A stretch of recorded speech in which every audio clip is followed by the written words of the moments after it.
صلوات الله عليك. یہ باہمی ہمدردی کا مہینہ ہے، شہر یزاد فیہ رزق المومن، اور یہ ایسا مہینہ ہے کہ جس میں مومن کے رزق میں برکت ڈال دی جاتی ہے، مومن کا رزق بڑھا دیا جاتا ہے۔ من فطر فیہ صائمن، جس کسی نے افطار کرایا اس میں کسی روزے دار کو، کان لہ مغفرۃ لذنوبہ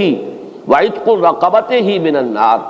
تو وہ اس کے لیے اس کے گناہوں کی مغفرت کا سبب بن جائے گا اور اس کی گردن کے آگ سے چھٹکارا پانے کا ذریعہ بن جائے گا، کسی روزے دار کا افطار کرانا۔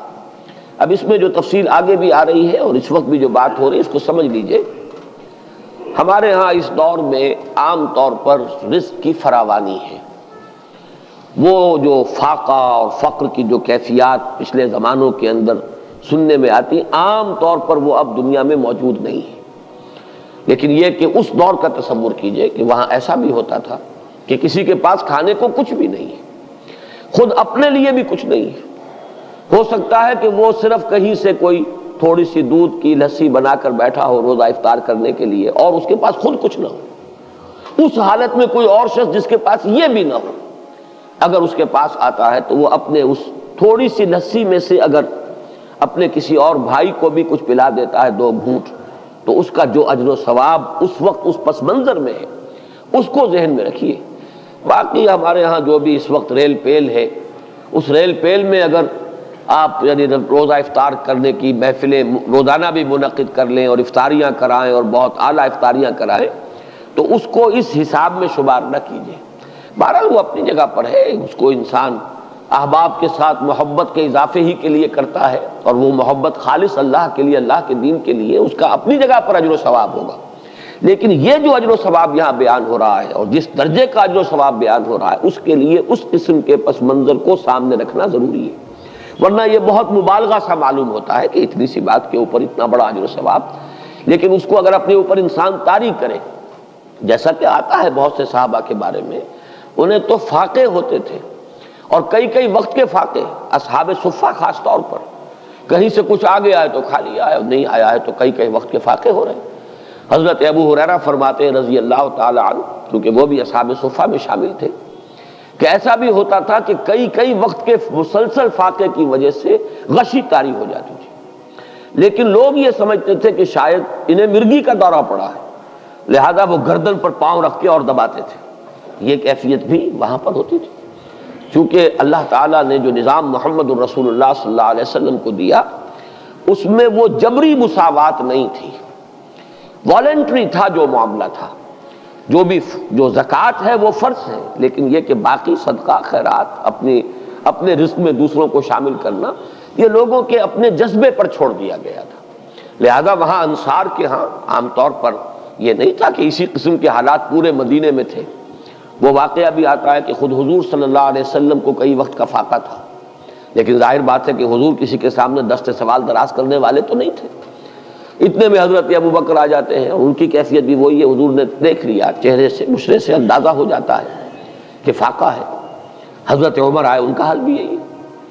تو حضور پھر ان دونوں کی وجہ سے اٹھے، ان کو لے کر ایک انصاری کے باغ میں پہنچے۔ اب ان انصاری صحابی کی عید ہو گئی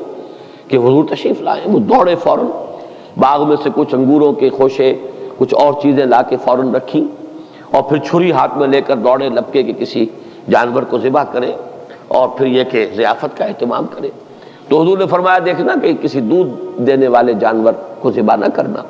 کوئی اور نہ ہو اور بکری ہو اور وہ دودھ دیتی ہو اور بچوں کے لیے وہ ایک ذریعہ بنتا ہو اور تم اس کو ذبح کر دو۔ بہرحال اس کے بعد انہوں نے،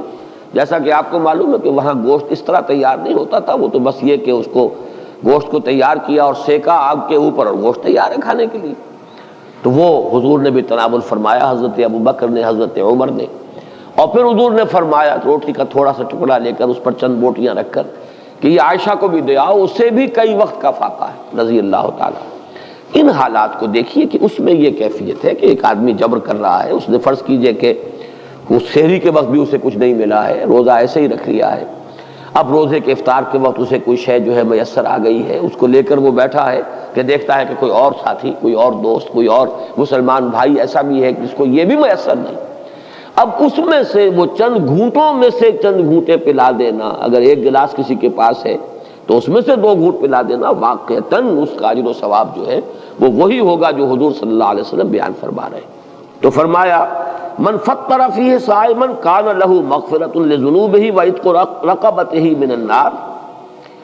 وکان لہ مثل اجرہ من غیر ان ینتقص من اجرہ شیء،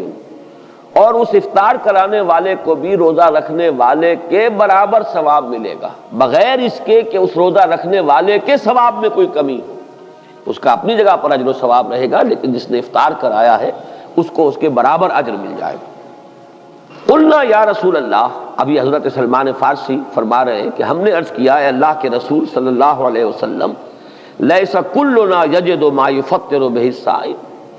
حضور ہم میں سے ہر ایک کو تو یہ مقدرت حاصل نہیں ہے کہ جس سے وہ روزہ کسی روزے دار کا روزہ افطار کرا سکے۔ ہم پر تو خود جو ہے بہت فقر کا غلبہ ہے، ہم بہت احتیاج کی کیفیت ہے۔ لیس کلنا یجد ما یفطر بہ الصائم، فقال رسول اللہ صلی اللہ علیہ وسلم، تو ارشاد فرمایا اللہ کے رسول صلی اللہ علیہ وسلم نے، یؤتی اللہ ھذا الثواب، اللہ تعالیٰ یہ ثواب عطا فرما دے گا اس شخص کو بھی، من فطر صائما علی مضغۃ لبن، جس نے کسی روزے دار کا روزہ افطار کرایا کسی لسی کے گھونٹ پر، اور شربت من ماء، یا پانی بھی کسی وقت اس قدر کمیاب ہو جاتا ہے کہ پانی ہی نہیں ہے تو پانی میں سے بھی کسی کو حصے دار بنا لیا ہے، تو وہ اس کو ومن اشبع صائما سقاہ اللہ من حوض شربۃ لا یظمأ حتی یدخل الجنہ، اور جو شخص کسی روزے دار کو پیٹ بھر کر سیر ہو کر کھانا کھلائے گا اس کو تو اللہ تعالیٰ میرے حوض سے، حوض کوثر سے پلائے گا، سیراب کرے گا، اور اس طرح سیراب کر دے گا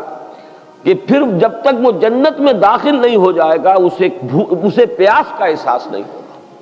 یعنی اس درجے سیری کا احساس ہو جائے گا کہ اللہ تعالیٰ جب تک کہ وہ جتنے مراحل ہیں یوم حشر کے اور اس کے مختلف مراحل اور مدارج، وہ آپ کو معلوم ہے یوم یجعل الولدان شیبا السماء منفطر بہ کان وعدہ مفعولا، وہ دن کے جس کے شدائد ایسے ہیں کہ بچوں کو بوڑھا کر دینے والا دن ہے، تو اس دن پھر پیاس نہیں لگے گی اس شخص کو جس کو اللہ تعالیٰ میرے حوض سے پلائے گا۔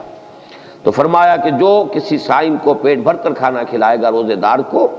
سقاہ اللہ من حوض شربۃ لا یظمأ حتی یدخل الجنہ وہو شہر اولہ رحمہ، یہ جو مہینہ مبارک ہے اس کے 3 عشرے ہیں۔ پہلے عشرے کے بارے میں فرمایا وہ اللہ تعالیٰ کی رحمت کا مظہر ہے، وَأَوْسَطُهُ مَغْفِرَةٌ، اور اس کا درمیانی عشرہ جو ہے وہ گویا کہ اللہ تعالیٰ کی طرف سے مغفرت کا پروانہ لے کر آتا ہے، وَآخِرُهُ عِتْقٌ مِّنَ النَّارِ، اور اس کا آخری عشرہ وہ تو گویا کہ آگ سے مستقل چھٹکارا پا جانے کا پروانہ ہے۔ وَمَنْ خَفَّفَ عَن مَمْلُوكِهِ فِيهِ غفر اللہ لہ وَاعْتَقَهُ مِنَ النَّارِ، اور جو شخص اس ماہ مبارک میں اپنے کسی غلام کی مشقت میں کمی کرے گا، تخفیف کرے گا، تو اللہ تعالیٰ اس کی مغفرت فرمائے گا اور اسے جہنم کی آگ سے چھٹکارے کا پروانہ عطا فرما دے گا۔